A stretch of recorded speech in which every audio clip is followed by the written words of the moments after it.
स्वागत है आप सभी का कहानी केंद्र में। अब आप सुनेंगे हरिशंकर परसाई जी का लिखा हुआ एक व्यंग्य, कहावतों का चक्कर। जब मैं हाई स्कूल में पढ़ता था तब हमारे अंग्रेजी के शिक्षक को कहावतें और सुभाषित रटवाने की बड़ी धुन थी। सैकड़ों अंग्रेजी कहावतें उन्होंने हमें रटवाई और उनका विश्वास था कि यदि हमने नीति वाक्य रट लिए तो हमारी जिंदगी जरूर सुधर जाएगी। हमारी जिंदगी सुधरी या बिगड़ी इसका निर्णय करने का समय अभी नहीं आया, पर हमारे कहावत प्रेमी शिक्षक honesty is the best policy रटवाते रटवाते एक बार लड़कों की फीस खा गए और बर्खास्त कर दिए गए। उनके रटाए उन सैकड़ों सुभाषितों, कहावतों और नीति वाक्यों में से कई के बारे में तब से अभी तक कई शंकाएं उठती रही हैं। एक कहावत है, लुक बिफोर यू लीप, यानी कूदने के पहले देख लो। मैं तभी सोचता था कि जो कूदने के पहले देख लेगा वो क्या खाक कूदेगा? उसकी हिम्मत भी होगी। जिसे कूदना है उसे बिना देखे ही कूद जाना चाहिए। Leap before you look. एक और कहावत रटाई गई थी, a man is known by the company he keeps. कहावत ठीक है, पर पीछे हमने कई ऐसे आदमी देखे जिनकी पत्नियां अनेक उल्लेखनीय और गोपनीय कारणों से चर्चा का विषय बन जाती हैं। एक ऐसे जोड़े को नजदीक से जानते थे। पत्नी कितनी ही समितियों में जाती, भाषण देती और खूब नाम कमाती। पति महाशय को पहले कोई नहीं जानता था, पर अब तो सभी जानने लगे। फला देवी के पति यही हैं। तब हमें लगा ज्यादा ठीक कहावत यूं होगी, अ man is known by the wife he keeps. एक और कहावत रटी थी, blood is thicker than water. पिछले साल की बात है। एक सज्जन बड़े पूर्ण कंठ, फुल थ्रोटेड मार्क्सवादी थे। होटलों में बैठकर युवकों को द्वंद्वात्मक भौतिकवाद समझाते थे। एक चुनाव में उनके बड़े भाई जनसंघ की ओर से चुनाव के लिए खड़े हुए। हमारे मार्क्सवादी भाई उम्मीदवार को छोड़कर प्रतिक्रियावादी भाई का प्रचार करने लगे। लोग हैरत में कहते, बड़ा आश्चर्य है, ये तो मार्क्सवादी था। हम समझ गए, blood is thicker than Marxism. एक सुभाषित जिसने अभी तक परेशान किया वो है, लव दाई नेबर। अपने पड़ोसी को प्यार करो। अच्छी बात है, करेंगे, पर क्यों? हर पड़ोसी को प्यार क्यों करें? ये हमारा पड़ोसी हमारे द्वार के सामने कचरा फेंकता है, उसे तो हम प्यार करें। और हमसे चौथे मकान में तहसीलदार का मुंशी रहता है, गौ आदमी है, उसे प्यार क्यों ना करें? ऐसे ही प्रश्न तब मेरे बाल मन में उठते थे। परेशान था कि आखिर इस सुभाषित का प्रयोजन क्या है। मेरे पड़ोस में मेरा सहपाठी प्रकाश चंद्र रहता था। वो गणित में बहुत होशियार था और मैं गणित में बहुत बुद्धू, क्योंकि मुझे तो लेखक के व्यर्थत्व संस्कार डालने थे। प्रकाश मुझे गणित के पर्चे में नकल कराता था। मुझे यह समझ में आया कि सुभाषित में पड़ोसी को प्यार करने की सलाह इसलिए दी गई है कि यदि पड़ोसी गणित में होशियार हुआ और तुम कमजोर हुए तो वो तुम्हें नकल कराएगा। फिर एक दिन अचानक यह सुभाषित मेरी नजर से गिर गया। उस दिन सुना कि गणेश बाबू पिट गए। बड़ों की बातों से जाना कि वे पड़ोस में रहने वाली एक स्त्री से प्यार करने लगे थे। आज दोपहरी में वे उसकी हथेली अपने हाथ में लेकर उसका भाग्य पढ़ रहे थे कि इतने में उनका ही भाग्य निर्णय हो गया। उसके भाई ने देख लिया, बाप को पुकारा और बाप बेटे ने गणेश बाबू को पीटा। बेचारे गणेश बाबू ने इस महान सुभाषित के अनुसार ही काम किया था। नेबर का अर्थ पड़ोसी भी होता है और पड़ोसिन भी। गणेश बाबू ने नेबर को प्यार किया, क्या गुनाह किया? फिर पिटे क्यों? सोचा, यह सुभाषित ही झूठा है। कहना यह चाहिए कि पड़ोसी को चाहे करो, पर पड़ोसिन से प्यार मत करो, नहीं तो किसी दिन उसके बाप भाई तुम्हारी मरम्मत कर देंगे। पता नहीं किसने पड़ोसी को प्यार करने का यह सुभाषित गणेश बाबू जैसे भोले आदमियों को मुसीबत में डालने के लिए बना दिया। सुभाषित का सच्चा प्रयोजन तब भी मेरी समझ में नहीं आया था। सत्य देश काल सापेक्ष तो होता ही है, अवस्था सापेक्ष भी होता है। मेरी अवस्था ज्यों-ज्यों बढ़ने लगी त्यों-त्यों सत्य के नवीन नवीन स्तर उभरने लगे। कॉलेज में पढ़ता था तब पिताजी ने मकान बदला। बदलने की क्रिया में एक कहावत और झूठी पड़ी।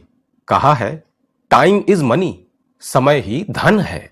पिताजी के पास समय ही समय था। धंधा बंद हो गया था, इसलिए समय खूब था, काटे नहीं कटता था। पर मनी धीरे धीरे कम होता गया और आखिर हमारा निजी मकान बिका और हम किराए के मकान में आए। पिताजी का टाइम मनी बना ही नहीं, मनी का दुश्मन ही बन गया। हमारे पड़ोस में एक तरुणी रहती थी। सुंदरी थी, ध्यान देने वाली थी। स्त्रियां दो प्रकार की होती हैं, ध्यान देने वाली और न ध्यान देने वाली।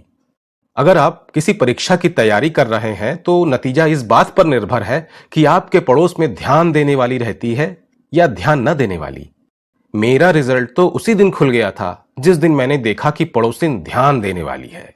मैंने अंग्रेजी, दर्शन, अर्थशास्त्र सब उसे समर्पित कर दिए और जब फेल हुआ तब होश आया कि मैं कहावत के चक्कर में आ गया। पर कहावत का क्या दोष? अगर नेबर सुंदर है तो बिना कहावत जाने भी उससे प्यार करना ही होगा। तो क्या यह सुभाषित कुरूपाओं के लिए प्रेमी की व्यवस्था करने के प्रयोजन से बनाया गया है? मैंने कहा था कि अवस्था ज्यों ज्यों बढ़ी त्यों त्यों सत्य के नए स्तर खुलने लगे और पड़ोसी से प्यार करो में मुझे नए नए प्रयोजन दिखने लगे। लगभग 2 साल पहले मैंने फिर मकान बदला। वहां आने के दूसरे ही दिन मैं बरामदे में बैठा सुबह का अखबार पढ़ रहा था कि इतने में बड़ी चौड़ी मुस्कान धारण किए पड़ोसी आए। बोले, नमस्कार, आ गए। बड़ा भाग्य है हमारा जो आपके पड़ोस का सौभाग्य प्राप्त हुआ। कहा है, एक घड़ी आधी घड़ी, आधी में पुनियाद, तुलसी संगत साधु की हरे कोटि अपराध। मैं सोचने लगा साधु कौन है, मैं या वे? मैंने 1-2 नम्रता सूचक वाक्य कहे, फिर मौन। फिर मैंने कहा कि आज मौसम अच्छा है, कल खराब था, शायद कल और अच्छा रहे, फिर मौन। तब मैंने कहा, यद्यपि मकान में कुछ असुविधाएं हैं फिर भी सुविधाएं हैं। सामने मैदान नहीं है पर मैदान भी किस काम का, खिड़कियां कम हैं पर ज्यादा खिड़कियां होना भी ठीक नहीं। वे जी हां कहकर सहमति जतलाते गए। फिर हम मौन। इस बार मौन तोड़ा। बोले, और क्या समाचार है? सब ठीक है, मैंने कहा। वे अखबार की ओर देखते हुए बोले, वीटो तो हो गया। मैं मकान और मौसम की बात से एकदम अंतर्राष्ट्रीय राजनीति पर कूद पड़ने को तैयार नहीं था। पूछा, कैसा वीटो? वे बोले, सुरक्षा परिषद में कश्मीर संबंधी प्रस्ताव को रूस ने वीटो कर दिया ना। मैंने कहा, हां, कल के अखबार में पढ़ा था। वे बोले, हां, डिटेल्स आज के अखबार में होंगे। ये आज का ही अखबार है ना, देखो जरा। मेरे हाथ से उन्होंने अखबार ले लिया और बोले, अच्छा, आप फ्री प्रेस लेते हैं? It is a great paper. मैं पहले इसी को लेता था। उन्होंने उसे जरा देर उल्टा पलटा और सहसा उठकर खड़े हो गए। बोले, अभी घंटे भर में लौटा दूंगा, और अखबार लेकर चल दिए। वे रोज सवेरे फरिश्ते की तरह मुस्कुराते हुए आते और नमस्कार करके पिछले दिन के समाचार का कोई प्रसंग उठा देते। और क्या समाचार है? सब ठीक है। मोहम्मद अली तो हटा दिए गए? हां, कल पढ़ा तो था।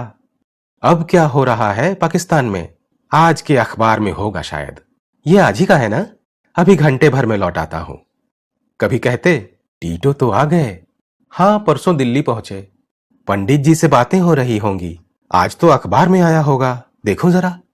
अभी घंटे भर में भेजता हूं। बीच में मैंने फ्री प्रेस बंद करके अमृत बाजार पत्रिका लेना शुरू कर दिया। उन्होंने देखा तो बोले, अरे वाह, आप पत्रिका लेने लगे? वाह, it is a great paper. मैं पहले इसी को लेता था। वे मुझे बेहद प्यार करते थे। सवेरे मुस्कुराते हुए आते, प्रेम से मेरा हाल चाल पूछते, 2 घड़ी बैठते। वे धीरे धीरे मेरी झंझटें कम करते गए। अब वे अखबार वाले को रोक कर पहले ही अखबार ले लेते और फिर पढ़कर मेरे पास लाते और बतला देते क्या क्या खास बातें पढ़ने लायक हैं। इस तरह व्यर्थ का बहुत सा पढ़ने से मुझे बचा लेते। कभी कभी उनके बच्चे भी अपने ढंग से अखबार पढ़ डालते। तब वे मेरे पास आकर कहते, साले, बच्चों ने अखबार फाड़ डाला, मेरी तो नाक में दम है। खैर, कोई खास बात नहीं थी, मुख्य समाचार ये थे। वे समाचार सुना जाते। इस तरह मुझे पढ़ने का परिश्रम नहीं करना पड़ता। फिर वे शाम को अखबार दोबारा बुलाने लगे। फिर ये सोचकर कि पुराने बेकार अखबार को वापस करके मेरे छोटे कमरे क्यों कचरा जमा करूं, वे अखबार अपने ही घर रखते जाते। जब काफी अखबार जमा हो जाते तो वे बेचारे खुद कबाड़ी को बेच देते और ये सोचकर कि मुझ साधु को माया में फंसाना ठीक नहीं, पैसा भी खुद ही रख लेते। मैं 2 साल उनका पड़ोसी रहा। इस अवधि में मेरे सामने उस सुभाषित लव दाई नेबर का एक और नया प्रयोजन खुला। पड़ोसी को क्यों प्यार करें? इसलिए कि उसका अखबार मांगकर पढ़ सकें और उसकी रद्दी बेच सकें।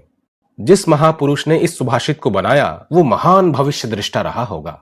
वो जानता था आगे चलकर अखबार निकालेंगे तब पड़ोसी का अखबार पढ़ने का प्रसंग उपस्थित होगा। उस समय ये सुभाषित मानवता के काम आएगा। वैसे अखबार मांगने वालों से दुनिया अच्छा सलूक नहीं करती, उन प्रेमी आत्माओं से चिढ़ती है। पर मेरा विश्वास है कि अखबार मांगने वाले पड़ोसी से बढ़कर आपका शुभचिंतक दूसरा नहीं, वो आपके दीर्घ जीवन की कामना करता है, जिससे वो आजीवन आपका अखबार पढ़ सके। वो आपसे पहले संसार से विदा होना चाहता है ताकि वो एक दिन भी बिना अखबार पढ़े इस दुनिया में न जिए। मेरा विश्वास है कि लंबी उम्र के लोगों के जीवन का अध्ययन किया जाए तो मालूम होगा कि पड़ोसियों को अखबार देने वाले लोग ही लंबी उम्र पाते हैं। अखबार मांग लेना और उसे रखे रहना कोई अनैतिक काम नहीं है। असल में इन चीजों की नैतिकता दूसरे किस्म की होती है, जिसे एजी गार्डनर ने अम्ब्रेला मॉरल्स कहा है। छाते की नैतिकता यह है कि पानी गिरते में आप अपने दोस्त का छाता ले गए और फिर उसे लौटाया नहीं, तो यह हड़पना नहीं हुआ, आप लौटाना भूल गए बस। किसी की पुस्तक मांगकर पढ़ने के बाद हम उसे लौटाते नहीं। हम क्या उसकी पुस्तक दबा लेते हैं? नहीं नहीं, हम महज उसे लौटाना भूल जाते हैं।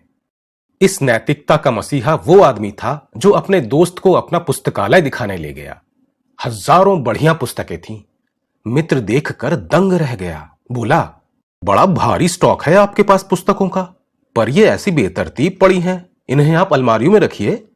जवाब मिला, सो कैसे हो सकता है? पुस्तकें तो मांगे से सब दे देते हैं, पर कोई अलमारी तो देता नहीं। इस नैतिकता का पालन करने वाले बड़े बड़े धर्मात्मा होते हैं। गार्डनर ने ही कहा है कि एक श्रेष्ठ धर्मोपदेशक पादरी पहले दर्जे के डब्बे में मरे पाए गए। जब उनकी तलाशी ली गई तो उनकी जेब में तीसरे दर्जे का टिकट निकला। अखबार मांगकर रोज पढ़ना और उसकी रद्दी बेच लेना कोई गलत काम नहीं है। ये प्रेम प्रकट करने का तरीका है। अब अगर कोई कहता है कि उसका पड़ोसी उससे प्यार करता है तो मैं एकदम समझ जाता हूं कि वो रोज इसका अखबार पढ़ता होगा।